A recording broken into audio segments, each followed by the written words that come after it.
Presidente, na verdade, eu quero trazer uma excelente notícia vindo do Judiciário.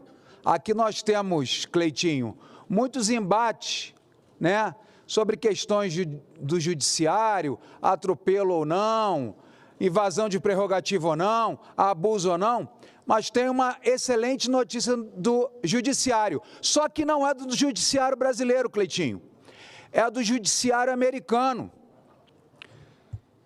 E me explico.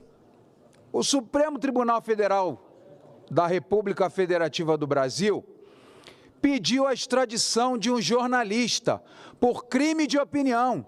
E que eu saiba, senador Zequinha Marinho, não existe crime de opinião na nossa Constituição. Pelo menos se nós lermos o artigo 5º, o artigo 220, o senhor pode ser direita, esquerda, vermelho, azul, Bolsonaro, Lula, Simone Tebet, não tem problema. Isso está garantido na Constituição, o senhor ter liberdade de opinião. Mas foi pedido, então, a extradição desse jornalista por crime de opinião. E a perseguição, Cleitinho, é evidentemente política,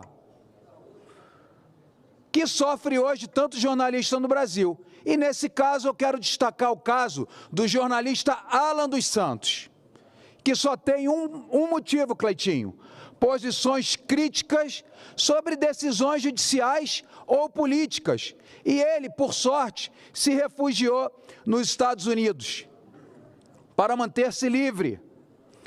E não bastasse, Cleitinho, ele ter de viver longe da família por 3 anos, com passaporte cancelado. Me explica, que eu não consigo entender como uma instituição brasileira cancela um passaporte de um brasileiro. Está tirando a nossa cidadania, está tirando onde nós nascemos. Eu deixo de ser brasileiro, porque qual o documento que prova que Cleitinho é brasileiro nos Estados Unidos ou na Espanha? É o teu passaporte. Com o passaporte cancelado, o cara está preso dentro dos Estados Unidos. Passaporte cancelado, com as instituições brasileiras retirando a cidadania de um brasileiro. O Alan dos Santos, Cleitinho, teve que enfrentar tudo isso com uma filha especial, que padece de uma síndrome chamada Síndrome de West, decorrente de uma meningite. E quando congelaram os bens dele, sem qualquer prova de crime, ele ficou impossibilitado de custear o tratamento da sua filha doente e que até hoje padece dessa epilepsia, que é de difícil controle, sem andar, sem comer e se alimentando até hoje, Cleitinho, com sonda. E assim vive a família do jornalista. Tenta sobreviver enquanto as redes sociais são bloqueadas seguidamente e vive hoje exilado nos Estados Unidos. E nunca na história do Brasil, Cleitinho, um órgão de imprensa ou de mídia foi fechado dessa forma, como ocorreu com o portal Terça Livre. Só no YouTube tinha 1.300.000 seguidores. Teve cancelamento de suas contas bancárias, redes sociais, bloqueio universal de bens, e tudo isso, senhoras e senhores, nunca aconteceu no Brasil. Mesmo no período mais grave da ditadura fascista de Vargas, quando o jornal Estadão sofreu intervenção estatal, mas é incomparável com o que o Terça Livre sofreu. E na história do Brasil, Cleitinho, não tem precedentes, tá, do que realmente aconteceu.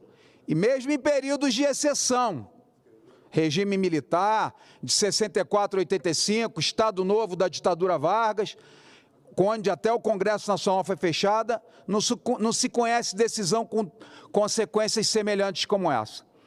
Num país em que o Estado ou qualquer de seus órgãos revoga a liberdade de imprensa com fechamento de veículos de comunicação, me parece, espero estar enganado, que nós não estamos mais numa democracia plena. Veículos de comunicação não são fechados pelo Estado ou qualquer de seus órgãos. E o jornalista brasileiro nunca enfrentou algo como a situação atual, caracterizado por um jornalismo feito com medo de expressar suas opiniões. E o Alan dos Santos, senhor presidente, ao invés de se calar ou acovardar, escolheu permanecer fiel às suas convicções. E sua coragem, sua história exemplifica a difícil realidade do Brasil, que se tornou para alguns jornalistas honestos, críticos a autoridades ou não alinhados com algum espectro político ideológico. Alguns, senhor presidente, que têm o nosso respeito, permanecem fiéis às suas convicções. Alguns deles de cabelos brancos, como Augusto Nunes, J.R. Guzzo, Alexandre Garcia, e outros mais jovens foram obrigados a sair do Brasil, como Paulo Figueiredo, Constantino e Monarque, e tantos outros. Eu estou enganado ou se criou crime de opinião na nossa República? Será que vivemos um Estado ditatorial ou uma democracia relativa, ou estou equivocado? E quero aproveitar para parabenizar esses jornalistas mencionados pela coragem e resiliência. Para finalizar, senhor presidente, a boa notícia que eu venho trazer.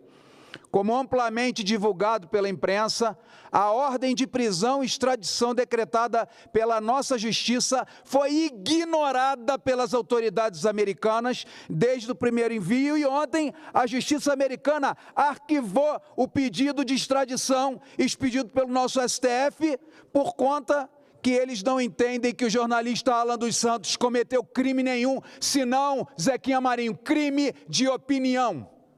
E por conta disso, senhor presidente, nós fomos convidados por histórias semelhantes a essas.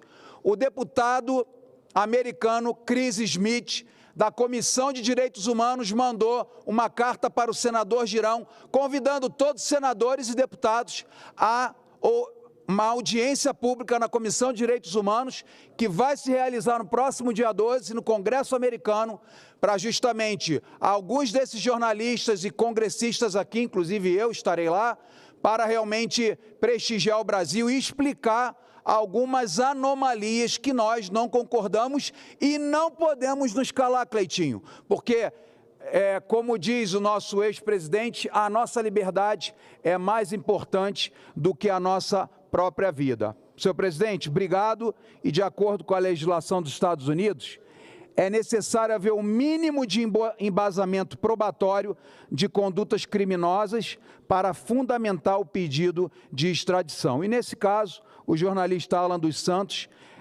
público e notório que não há prova de crime que sustente a decisão de pedido da Justiça brasileira, porque lá, Cleitinho, não existe crime de opinião. Viva a liberdade de expressão, viva a imprensa livre, viva a divergência de ideias. Obrigado, senhor presidente Rodrigo Pacheco.